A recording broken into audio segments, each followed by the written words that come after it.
It's time to get your balloons out, get your cake out, and celebrate because trade deadline week is finally here as the official NHL Trade Deadline day is set for Friday. And although some big names have already been dealt with the likes of Lars Lindholm, Sean Monahan, and Chris Tanev, there are still some very good players available, so I thought it would be a good opportunity to do a bit of a trade deadline preview, reviewing the top players that are up for grabs this year's deadline and predicting where they may end up. Before I get into things though, I'm sure you guys are not going to believe this because neither did I, but over 96% of you guys watching right now are not subscribed. I couldn't believe it myself. At FNF, we post sick videos every week, and we also have our own podcast, so make sure to subscribe to our channel and join the FNF squad. We'd really appreciate it. Anyways, guys, now that heart-to-heart is over, let's get right into it. Generally, in years past, we've seen a stronger batch of players available for trade for the NHL Trade Deadline, but this year the class is a little thin, and with the recent trade of Chris Tanev to the Dallas Stars, players up for trade at the defense position is a little light, but thankfully the best fish is still available, and that's Flames defenseman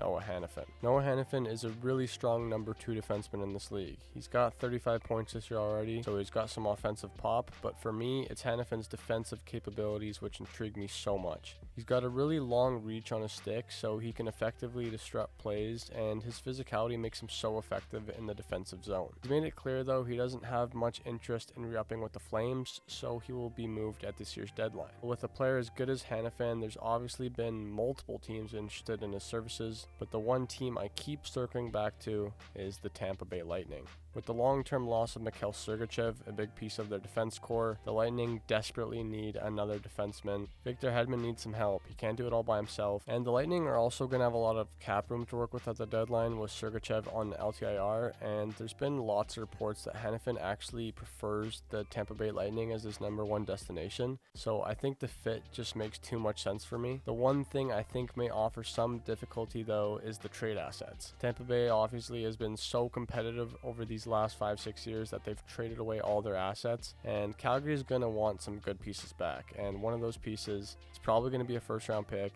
and Tampa doesn't have one of those until 2026, so I don't know if they're going to be needing to trade young guys like Dylan Duke or Isaac Howard, some very good prospects in the system, but I think those guys are definitely going to have to be a part of the package, and I guess they'll probably have to ship off that 2026 first round pick too, because you think for Hanifin you're going to fetch a first round pick.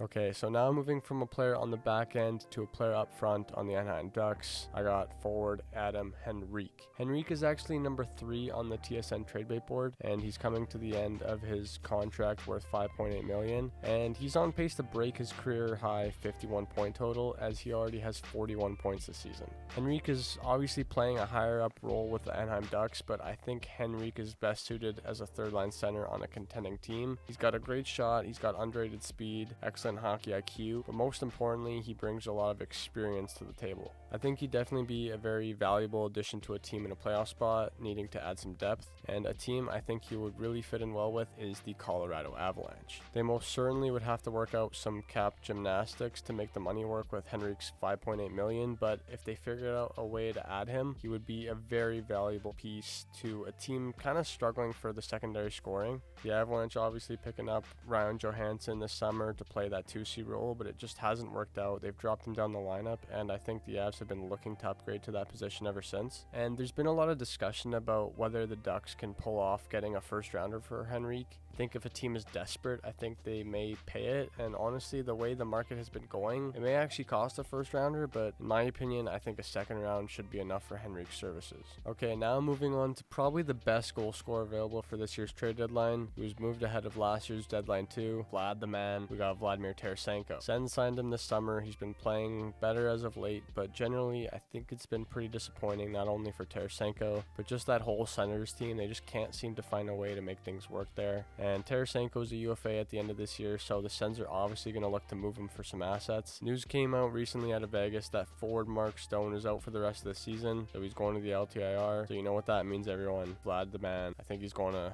the Vegas Golden Knights. Vegas has been losing a lot recently. They've been really fighting off some injury this year, and it kind of honestly seems like it's been that way throughout their whole time as a team. They've just gone injured all the time, but they've managed to stay in the top 3 in the Pacific this whole season, but they could literally fall out at any time with the way they keep playing. They just keep losing, and it's because all those injuries that they keep getting. And so I think they could really use a guy like Tarasenko to shore up some of their scoring, which has cooled down after Stone and Eichel have been out of the lineup. When you acquire a guy like Tarasenko, to, it's the scorer. That is his number one asset. He's not good defensively. He's not going to be overly physical, but he'll put the puck in the back of the net. And so I think Vegas could really use his skill set there. Surrey's been struggling this year. He only has 15 goals and 38 points by his standard. That's not very good. But I think if you get him acclimated back into a positive team environment with Vegas, where they're in a playoff spot, they're coming off a championship last season, I don't see how it could go wrong. Okay, so I obviously wanted to incorporate a goalie somewhere in this video, and after the Wild announced Marc-Andre Fleury would not be dealt this trade deadline,